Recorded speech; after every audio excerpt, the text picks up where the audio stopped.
How many times do you count your chickens? This may seem like a silly question, but when you're raising broilers, arguably laying hens as well, but when you're raising broilers, all of your planning, all of your logistics, all of your calculations are based on how many birds you're raising. And so my question is, if you're raising broilers, how many times do you count them, and when do you count them? If you're new here, my name is Farmer Froberg, and I'm a farmer on the Gulf Coast of Texas. So why would it be so important to count your birds? Now, there's multiple reasons why we would count our birds. The first being, did we get all the birds we ordered? So our birds come to us at the post office. See the goodness. Oh, I see ya. Can I see one? What do we got? I don't like birds. For our broilers, it's in batches of normally a couple hundred at a time. And so when we bring them back to the farm and put them in the brooder, we count them as we're putting them into the brooder out of the boxes. Oh my God!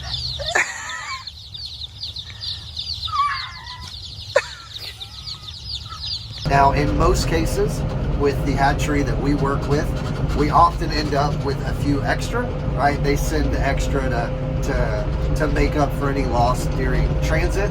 And so let's say if we ordered 100 birds, we would normally end up with like 102 or 103 birds. We believe that it's important to count them at that point because you get what you pay for, right? If we paid for 100 birds, we would like to get at least 100 birds shipped to us.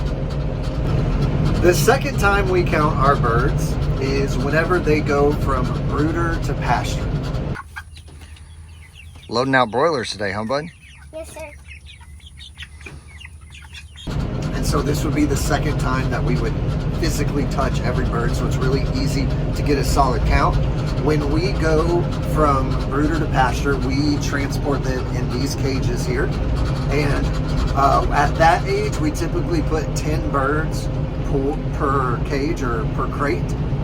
And so we're able to not just count the birds as they're going in, but then we're able to get an accurate count by the crate. And then of course we'll have an extra crate that won't have 10 in it. And so that's the second time that we're able to get an accurate count. And that's important because it kind of gives us an idea for processing, gives us an idea for our customers based on our meat demand, as well as how much feed we might go through. And then the third and final count would be what we're doing today whenever we go to processing. So the day before processing, we pull feed, of course, at lunchtime the day before.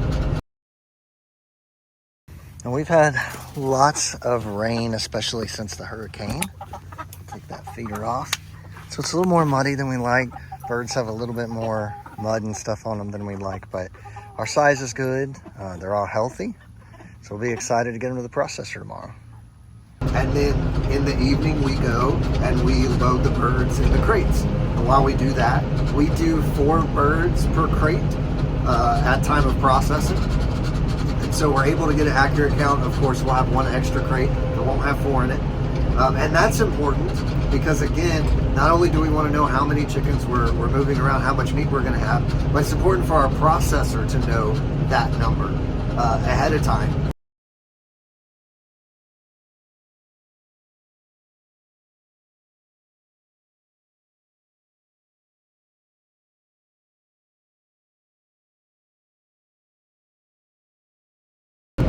So those are our 3 routine bird counts. However, there are other scenarios where we might count birds.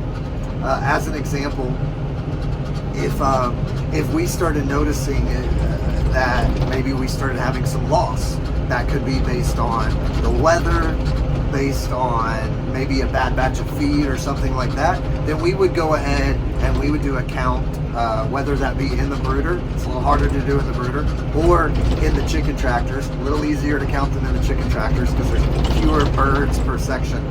So it's some sort of emergency, or even like some sort of predator attack, we would go through and we would count the birds to see how many we have left.